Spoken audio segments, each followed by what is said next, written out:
Hello, I'm Robert. I'm going to talk about what we can do to stop an asteroid if there's one headed towards Earth that can cause devastation. And the answer is yes, we can do it. And what's more, FEMA do exercises every 2 years. It depends on the size of the asteroid and also depends on other factors. Like if it does a flyby of Earth first, then it's an awful lot easier. And if it's a small asteroid, it's much easier. I'm doing this to help people who are scared of asteroids, and I'm a science blogger and a fact checker, and I do this fact checking to help the people who get very scared in our group Doomsday Debunked on Facebook. So I'm going to talk a little bit about this exercise in a minute. But before that, I want to talk about what's actually a more typical case probably than the one that they look at, which is where we have an asteroid that is going to hit not just in the near future, but quite a long way in the future, like a couple of decades or more than that. And we actually had that scenario actually happened, but where we had an asteroid that they thought there was a possibility it might hit a couple of decades or so in the future, and this is Apophis. So when they first found it, they thought they didn't think it was very likely. It never reached the level of a warning. It was only at the level of being of interest to asteroids, to astronomers, and then working through scenarios to think about it, but never the point at which it was enough to be a public warning. Although it did actually go very wide. It was in the news, but it wasn't actually a warning level. Anyway, so when they first, we now know its orbit very accurately indeed, and it's going to fly past at I think 38,000 kilometers, and they know that accurately to about 1,000 kilometers, if I remember right. And so, and as you can see, that's in 2029. It's flying past safely in 2029 at a great distance, and you could see that its orbit is going to change direction slightly as it flies past. That is because of Earth's gravity pulling it, as you mightn't be too surprised. And the thing is, Earth's gravity is dropping off very quickly at that point. It halves, if you double the distance, inverse square, so it's a quarter of the strength. So that direction would be a quarter of the strength, then doubling the centre again, then that would be about a 16th of the strength. And so it's still falling off quite rapidly at that point. And that means, I'm going to exaggerate this, if it's a bit closer, it'll bend much more, and if it's a bit further away, it's a bit more straighter. So remember, this is in 2029, that Apophis is going to fly past Earth. And it's going to be so close, you actually see it as a very faint star, like the fourth brightest stars in the Pleiades. If you have a very dark night, you might see it with the naked eye. And with good binoculars, with say 10 times binoculars, or maybe even 7 times, you see it clearly enough, and the more powerful the binoculars, the more quickly you'll see it going across your field of view. It would take a few minutes to cross the field of view of the binoculars. So that's the Apophis. And so the thing is, because it's flying so close to Earth, and because it's so sensitive to gravity, it was going through. It had a possibility to go through a gravitational keyhole, which is a tiny little patch in space. And if they worked out that in 2018 they could deflect it enough, they work out the payload, a quarter of a ton, quarter of a metric ton, would be enough to deflect it, just covering it. So I've got to explain a little bit about what they're doing there. The reason to cover it with reflective sheet is to reflect away the heat of the sun. The sun's heat warms up an asteroid, and then the asteroid radiates that heat away. The sunlight warms up the asteroid, the heat radiates away, pushes it away from the sun. And the various effects acting on asteroids, very minute effects, and this is one of them. And it's distinctive because it causes asteroids to spiral away from the sun slightly. Very, very, very, very slowly. And then, since the asteroid is also spinning, then if it's spinning in kind of forward direction, then this will push it backwards. Spinning in the backwards direction, it'll push it forwards, away from the sun. And because that would mean that the sun heats it up, and then when the heat is radiated away, as it cools down, then it would radiate away more in the forward or the backward direction. So that's the Yarkovsky effect. It's a very, very small effect. You're talking about tens of kilometers or something. And anyway, they found out that with Apophis, that there would be enough of a deflection by the Yarkovsky effect in just the time between 2018, which was when they figured they could put this material on Apophis, and a quarter of a ton in 2018. If they could get that onto it and just spread it out, then that would be enough to shift it in just 18 years by enough to miss Earth by 31 Earth radii, which is quite a big difference. Plenty enough to turn a hit into a miss.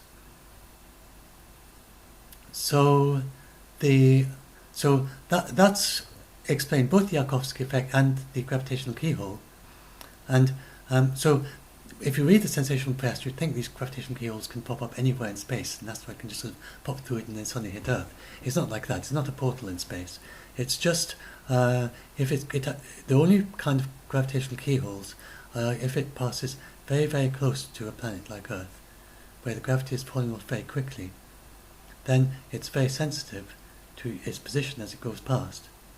And then that sensitivity means this tiny, tiny little region, it has to pass through that in order to hit Earth again in 2036. So this was a gravitational keyhole that could have deflected it, if necessary, in 2018, enough so that by 2029 it'd be shifted just enough by the amount of the deflection of all the heat just shifting it away from the Sun over that period, so that it would go into a slightly different path as it went around the Earth, so as to miss Earth next time around in 2036. So a little bit complicated explanation, but the short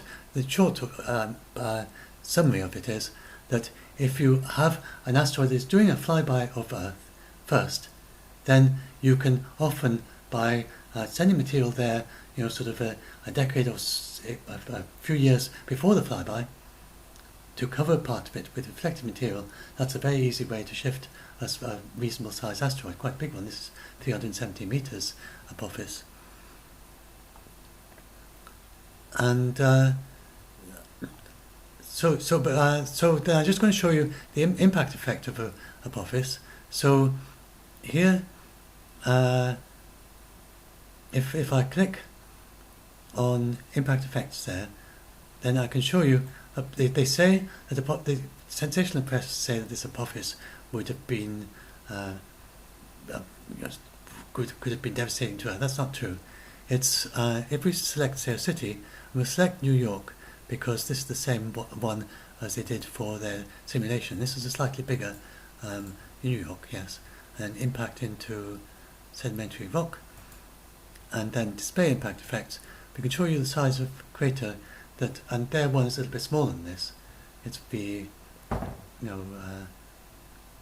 it's 200 meters and this is 370 meters, and that's a lot less because anyway. So there's New York. Let's have a look at the crater. Then that's the size of crater that you would get from Apophis. Now remember, New York is it's very unlikely that anything's going to hit a city because it's only 1% of Earth's surface is urban area. So it's an extraordinarily unlikely thing to happen. It probably won't happen for thousands of years that there's any risk of something hitting a city. But as you can see, that's not a very big crater compared with the size of the Earth, and it's not going to do anything to the Earth. So they're just making things up. And you get a rather large area if you look at the air blast. So that is the region over which glass windows would shatter if it was something as big as that was to hit New York. And you get vehicles overturned and quite close to it, and steel frame buildings collapse. So it's quite a big effect. There's an awful lot going to happen. But compared even to the size of the United States, and that's the area of which glass windows shatter. It's not going to do anything to the world as a whole, but it would be very devastating to a small country or a city, something like Apophis. And then I'm just going to show, but then they're very rare. So I'm not. This is a rather approximate figure, and if anyone knows a way of doing it more accurately, I use a table that might be a little bit out of date, but I can't find a modern, very accurate one, a few years out of date, and I just my best I could find, and so this is approximately right, about tens of thousands of years.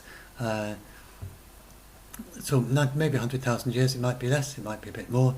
And they find it very difficult to estimate the exact numbers of asteroids that go fly past Earth at different sizes, which is what you would need in order to get this figure very accurately. And so they keep holding it down and then different estimates. And if anybody knows a very up-to-date, very modern one, I'd be really appreciate it, so I can redo my calculations for the code behind this. But anyway, so it's certainly tens of thousands of years, and maybe 100,000 years between impacts at the size of Apophis.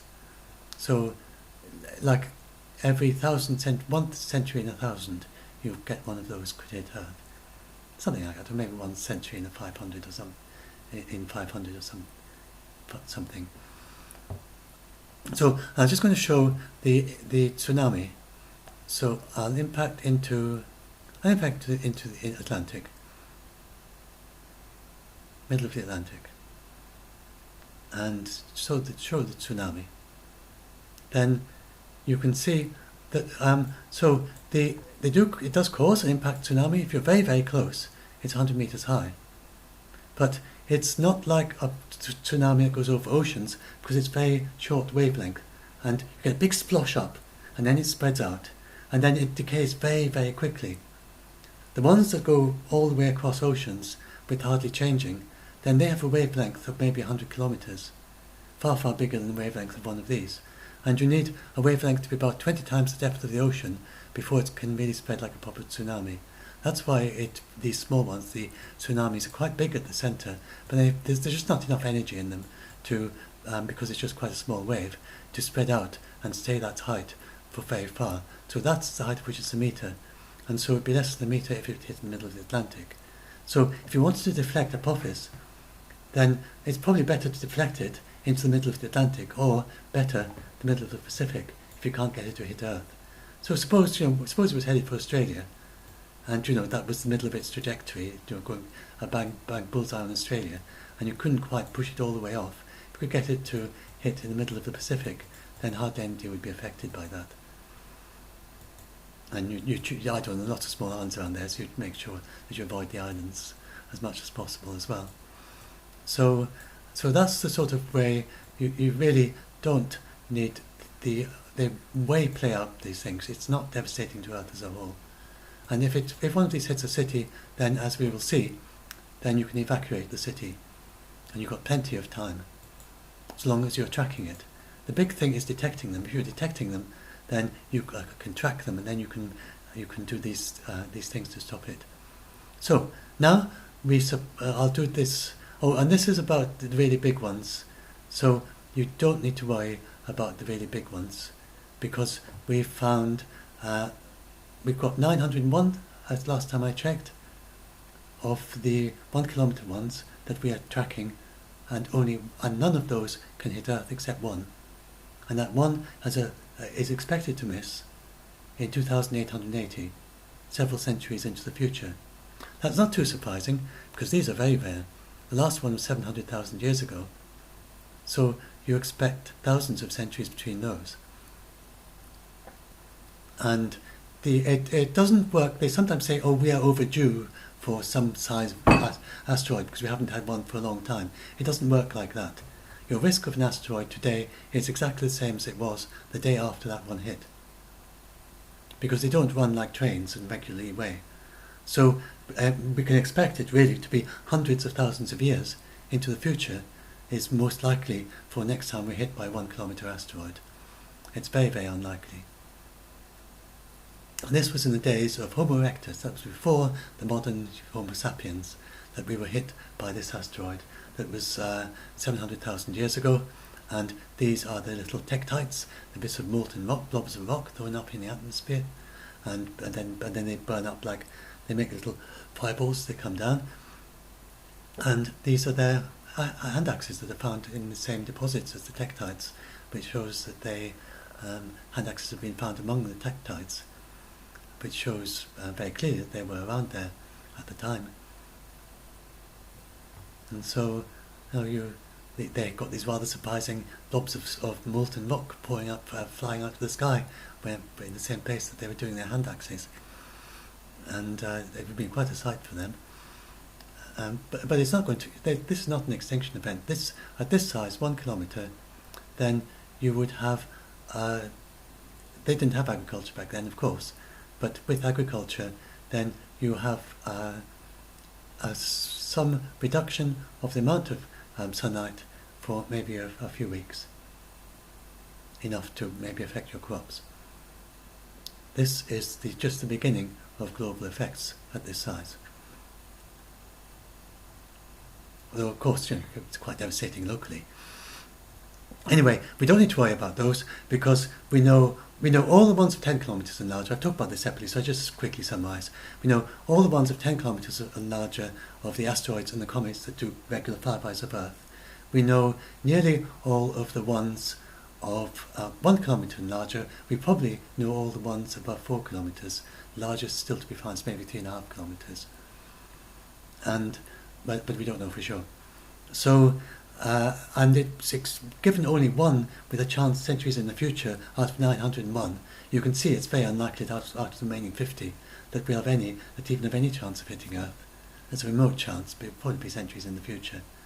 So really, it's retired, the 1 kilometre one. You can't absolutely say it totally is, but they're finding them every month or two, and we'll find nearly all of them by the end of the 2020s, and then end of 2030s, totally retired, I would imagine, especially if they can get a space telescope up before then, a small space telescope, then they'll find them, the remaining ones more quickly. So that's pretty much retired. And they're also very easy to spot from a long way away. It'd be quite hard for one of those to sneak up on us. So nearly all would be seen this year in advance. So that's basically a retired thing. So, and then for comets, then the long period comets, we'd see those a couple of years in advance, if it was that sort of a size, or longer. And the comets, they are very rare at the moment. It's the wrong time, it's the wrong time in our Earth's history for lots of long period comets. We do have a risk of 1.3 million years in the future. Then Gliese 710 is a star that's going to come fairly close to our solar system, and it will probably deflect rather more comets towards the centre. There is a possibility that this increases the risk of them hitting Earth. But at the moment, they just fly past at vast distance. They have these huge tails which make them visible from way across the solar system. And the large comets that we see, and sometimes very bright, then they typically fly past further than the Sun. To get an idea of how far away the Sun is, then it would take, getting on for a couple of decades to get to one of these comets if you were to fly that distance, the same distance, around the Earth at the speed of the 747, which is our fastest passenger jet. And if you could get around the Earth in a couple of days, then you could definitely get to it would take you getting on for a couple of decades to get to our typical fly past of a long period comet. And the closest any has come is about 100 days travel at that speed, and about 6 times the distance of the Moon. So you just don't need to worry about these long period comets. They're just so incredibly rare at the moment, especially one of any size, and even a small one is exceedingly unlikely. So even less than a kilometre, they're just not very likely. You can forget about those. That is why there's so much focus on the short period ones, and there isn't really too much being done on long period ones. It's not our main focus. The asteroid experts. I'm speaking us as humanity, not us as me. I'm nothing to do with this except with blogging it. So that's about the comets and the large ones. We can basically forget about those for now, and though it's very important to do the tracking and keep on finding all the remaining ones. And if there's one that's left that could hit in a couple of centuries from now, most likely, or even maybe a few decades from now, it would be very important to know. So it is important to keep looking, but it's exceedingly unlikely. And that's underway. But the small ones, that's different. And But if it's a small one, I'm just going to show you this exercise in which they have this small one is going to hit within only 8 years. But that's not a very likely thing to actually happen in practice, because Earth is such a tiny, tiny target. And if we spot an asteroid coming towards Earth, then it's exceedingly unlikely that it's going to hit us. And it's far, far more likely it is a close flyby. And most close flybys, of course, are harmless, but it might do a close flyby that leads to hit another orbit or another decade in the future, several orbits probably, another decade in the future, or 2 decades, or most likely a century or 2 in the future. And if you've got that close flyby, then it's far easier to deflect it. And so I'm just going to stop here. I'm going to continue because I need to have a double check of what I've said to you so far. I'll stop at 20 minutes now to the next bit.